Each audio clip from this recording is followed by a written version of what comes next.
Welcome to the Hustle Generation. I'm your host Kaylee, and today in studio we have Chef V with Flavorsmith. So welcome here. Thank you so much for having me, Kaylee. Of course. Well, this is our first farmers market vendor, so I'm so excited. But do you want to go ahead and tell us a little bit about your business? Yes, my name is Vasisht Ramasubramanian. I know it's a mouthful, so people fondly call me V or Chef V. Originally from India, I came to the States 17 years ago to attend culinary school, the Culinary Institute of America, upstate New York, which I call as the Hogwarts of cooking schools. And after I graduated from culinary school, I worked in some Michelin star chef restaurants in New York City. And food has been my connection to the world, and I've been in the restaurant world for close to 20 years. Combined, I've worked in 5 countries, traveled to more than 50 cities, opened a bunch of restaurants for a lot of celebrities and business owners. And then now I'm here talking to you as a farmer's market vendor, leaving the chaotic restaurant world behind, and then starting my own entrepreneurial journey. Yeah. So what was the exact moment that made you realize you wanted to turn your passion into a business? Oh, wow. Well, food has always been my love language to the world. That is how I connect to people, connect with cultures. Growing up in India, we had a huge community of friends who were from different backgrounds. I grew up a Hindu, but one of my best friends was a Muslim. We had a Christian friend and had a friend who was Bengali or Gujarati. Though we had different upbringings in our homes, there was one common thing that got us all together was food. And every time there was a new festival, like in India, it's like every month is a new festival or a celebration. And we'd all get together, and the common connection would always be food and music and art. And so that's what got me into cooking. And what got me to start my own business is after working for entrepreneurs and businessmen and chefs and opening restaurants for them, I realized I needed to do something for myself. I was traveling a lot. I was gone like almost 20 days of the month, and I wanted to spend more time home. So I wanted to solve a personal problem where I can be more home, but also build something of my own, which could be a legacy. Yeah, that's awesome. Yeah, your product is amazing. Your branding is amazing. I love how you stick through it through everything. I did, before the episode, I was doing some research, and your website is incredible. Did you do that yourself? I did, yes. Yeah, it's one of those things that, you learn as you grow. I had no expertise in building a website, but you learn as you grow. That's as a bootstrap business, as a entrepreneur, right. You learn, you grow. Right. So what inspired you to start Flavorsmith, along with, you could have started another restaurant where you being home. So why did you start Gourmet Condiments? So I've traveled a lot, been to so many countries, and every city that I go, there's always this one special sauce or condiment that is unique to that place. Or it be an ingredient which is world famous for that region. Say if I'm in Canada, they make the best maple syrup. And then go to Mexico, they make the best smoked peppers like chipotle and ancho. So with my experiences traveling, I fell in love with ingredients from all over the world. In Australia, they had chili peppers, which grows only in Australia, and then New Zealand, of course, has the best honey. So that's what got into me. Let's combine flavors and ingredients from my experience, and then make it work, and give it a very nostalgic feeling. Like ketchups, right? Everyone loves ketchup, but ketchup has been done for hundreds of years. What's different? So we do condiments which can be used as instead of ketchup, but they just make your food taste better. Yeah. Usually my pitch is, have you experienced true magic? The exhilaration of being in love, the euphoria of that perfect melody. the comfort of a warm embrace. We've all experienced these enchanting moments at some point in our lives. Imagine experiencing the same feeling, the same magic, just by adding a dash of these flavorful sauces to your favorite meals. That's incredible, Tracy. Well, yeah, that's awesome. So what are some challenges that you faced? When you start a business, there's a challenge every day. If there is no challenge, then you're not doing it right. Right. Early on, challenges would be, of course, leaving the comfort of a well-paying job to do something of your own. You have that in the back of your mind. Am I doing the right thing? Is it going to be successful? You start having those small doubts, but then quickly I realized that doubts are the precursor of fear. So never let doubt settle in. So those are some uneasy things that are always there, but you have to push through it. You have to work hard every day to not let that happen. Yeah. Yeah, that's one of the big main things like I talk about on my podcast. It's you have to let yourself fail at least one time. You have to learn from it and just keep going from it. You never settle with failure. Just always keep on going. So what's a piece of advice that you would give for kids who maybe have failed a couple times and are stuck in a rut and need to get out? I would say persistence is the key. And people, they ask me, hey, you have done so much in your life, you're successful, but even when you are successful will be measured in either money or fame, or there are different ways you can track your success. But there's one thing that a lot of entrepreneurs and a lot of successful people, they go through is something called the arrival fallacy, where you believe that you will be happy when you achieve something, but then you quickly realize once you achieve that is the joy was in the pursuit, the joy was in the journey to reach that place. Then after that, you're like, oh, what do I do now? Right. So it's the passion that you need to put. That's when the learning happens. That's where the growth happens. Just by achieving something, it's not the end of it. You have to keep pushing, keep going. Right. Yeah. It's so important to find something that you actually love, because once you finish whatever it is that you want, once you accomplish that, what else? And that's where, as an entrepreneur, there's always an opportunity, right? Entrepreneurs are essentially glorified problem solvers. Their mind works differently. They look at the world differently. They see, hey, what is the problem and what can I do to make it better? How can I solve this problem for others? Right. That's the mindset most entrepreneurs have.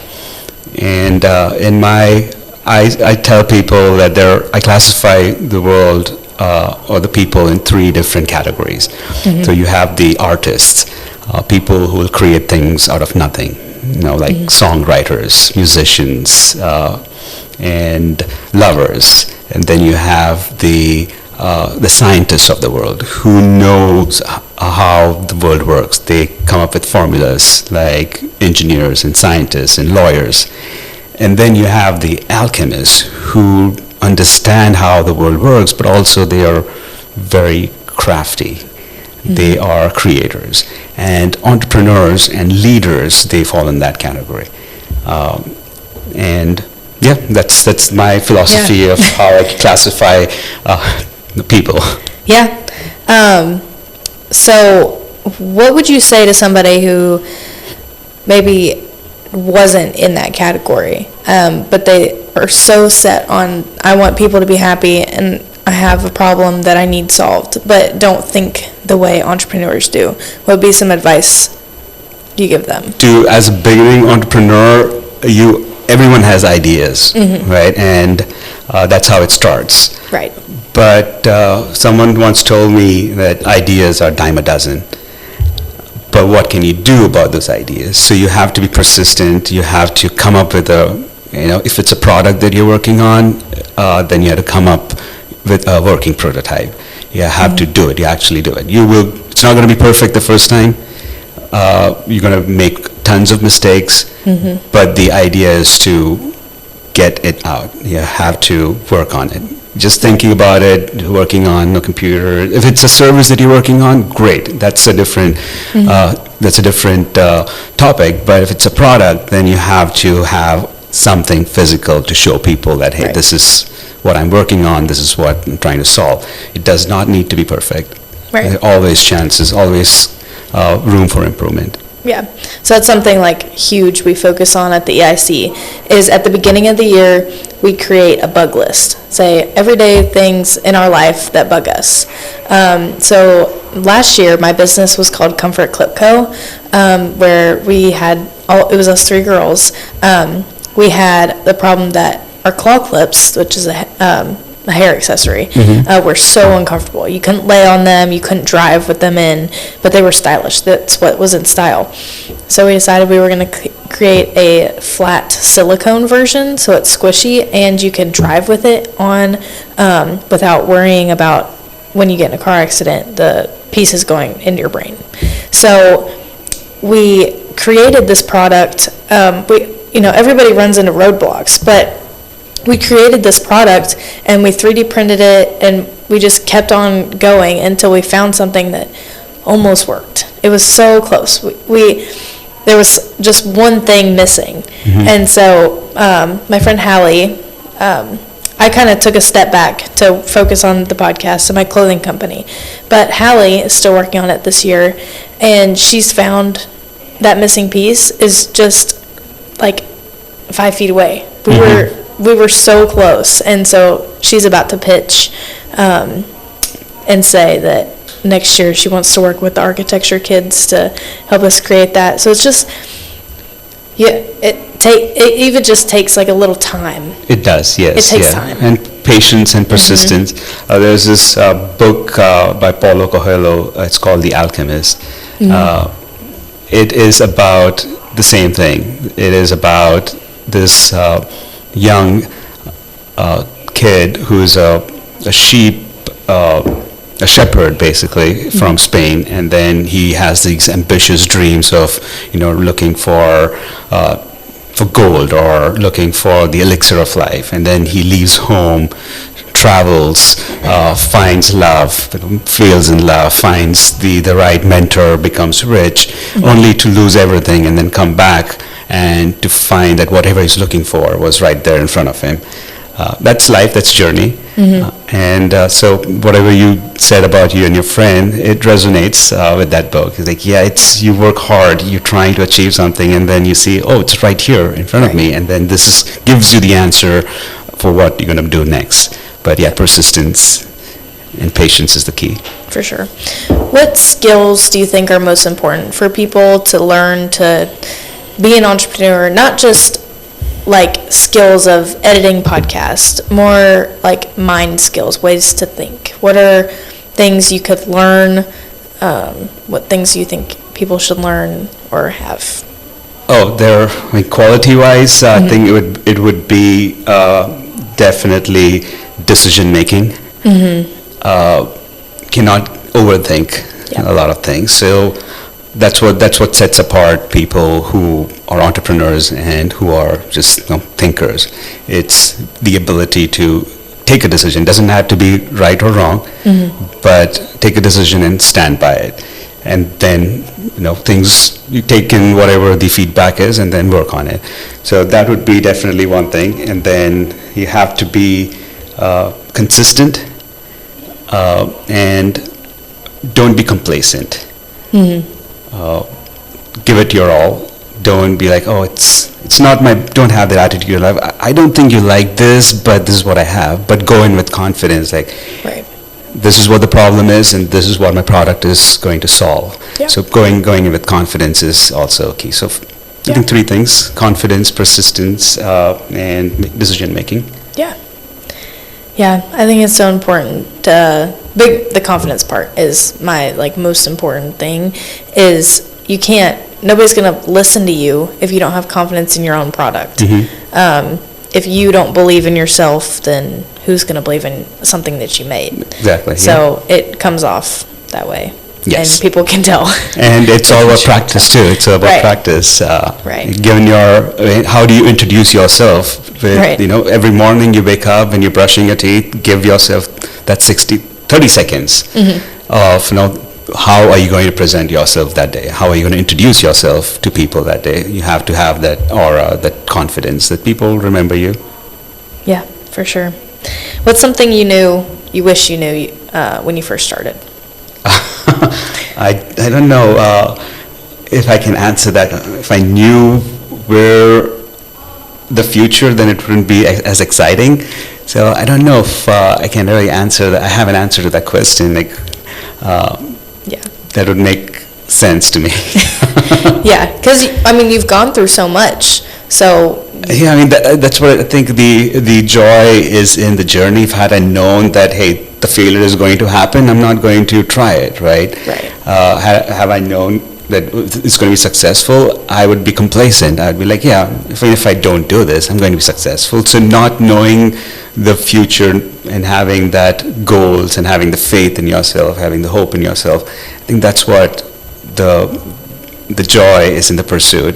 So Yeah. I don't know if I can answer that question. yeah, now that you said that, what if you did know that you were going to fail? Would you have ever started? I know, exactly. That's the point, right? I Right. didn't know if I knew that I'm going to fail. Then that's a lot of a mental roadblock people already have. Right.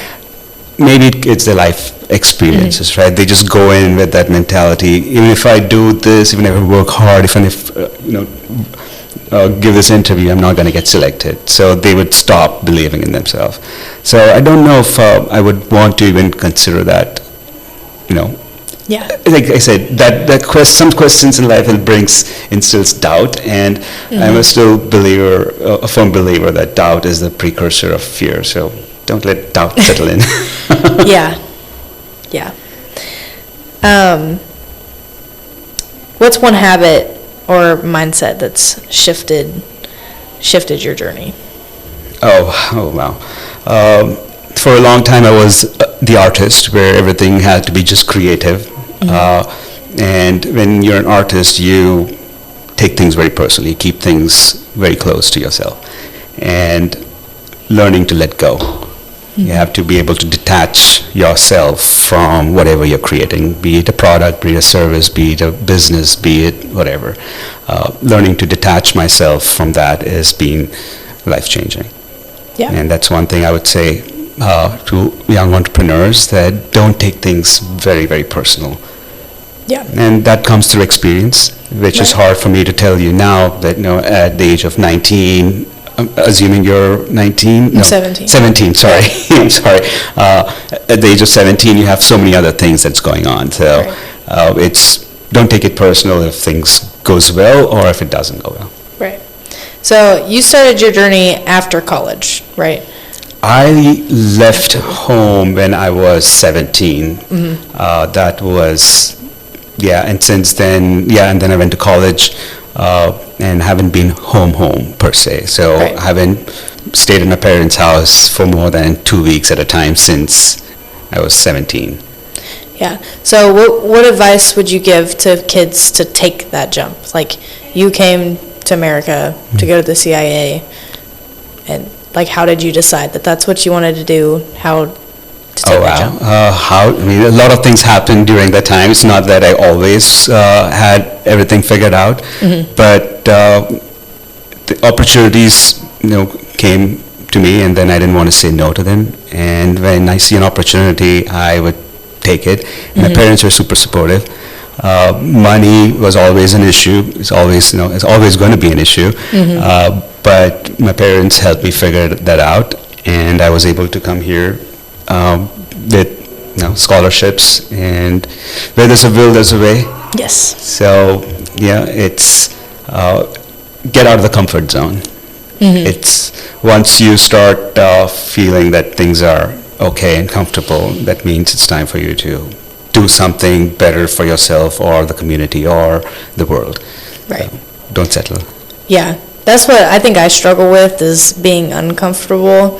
I like where I'm at. I know that sounds pretty weird, but I like being comfortable in a position, and it's hard for me to take steps to like get out of my comfort zone and try new things. So not me per se, but what advice do you have for people that say like like go try things, but get uncomfortable, do things that you never imagined? I would say surround yourself with people who are willing to take that risk. Not everyone has that mindset. It could be anything, right? They could have gone through some traumatic events, or it could be a number of things, physical disabilities, a lot of things. So you can't really judge that. So some people have that the perseverance to push through, that they don't want to just, even if they get hurt, they're like, I don't want to have that uneasy feeling of being just okay. I want to better myself. I want to push. I want to see what else I can do. You can say it's almost like being an adrenaline junkie. People who like to do cliff jumping or base jumping or paragliding. Yeah. It's very something similar. You do it and then you have this exhilaration, this feeling like I accomplished something. Yeah. But had I been comfortable, or had I been just there? Right. Right. Makes sense. Yeah, I feel like entrepreneurs are adrenaline junkies. In some form, shape, or fashion, yes, they are. Just Because every day you wake up, it's a different problem that arises, and you have to figure out how you're going to solve it. It could be money problems, it could be quality issues, it could be not having sales, it could be so many other things. right. And plus, you have your personal life too. Right. That was what my next question. What I wanted to go into next is, how do you separate yourself from your business? Business, myself from the business. I mean, I've learned to detach myself. I don't take things very personally, and then carving out time every day. Wake up at 5, and then from 5 to 7, this is what I'm going to do. Wake up, take the dog out for a walk, for example, come back, get ready for breakfast, wake the daughter up, do the homework, and then take her to school, and then start your work. And then things, just planning everything. And then when you are home, then try to give everything, try to give your 100% with your family. I say trying because it's not always possible, because when you're home, you're picking up your daughter, and then you get a phone call from someone saying, hey, this is where the problem arose, well, how can we solve it? So we get that. Business also has a place, but making sure you're spending quality time with your family is what we do it for, right? Right. Right. Well, to end this, where can people find you? They can find me at the Northern Farmers Market, and very soon a lot of grocery stores, and of course online at www.theflavorsmith.com, and in a few weeks hopefully on Amazon and TikTok Shop as well. Wow, that's very exciting. What is the last piece of advice that you have for young entrepreneurs? A last piece of advice. One thing that I, again, still follow, that has been instilled in me working in some Michelin star restaurants, is complacency is the seed of mediocrity. So don't let things go when you think, okay, it's okay. When you're doing something, be super passionate about it, making sure that you're giving it your 100%. Don't let that feeling that, hey, it's good enough. No, it has to be the best. It has to be the best. Yes, sir. Well, thank you for joining us. I hope. Thank you for having me. It was great chatting with you. Yeah. I hope y'all learned something from this. Very inspirational speaker. Thank you. All right. Well, we'll see you next week. All right, that's it.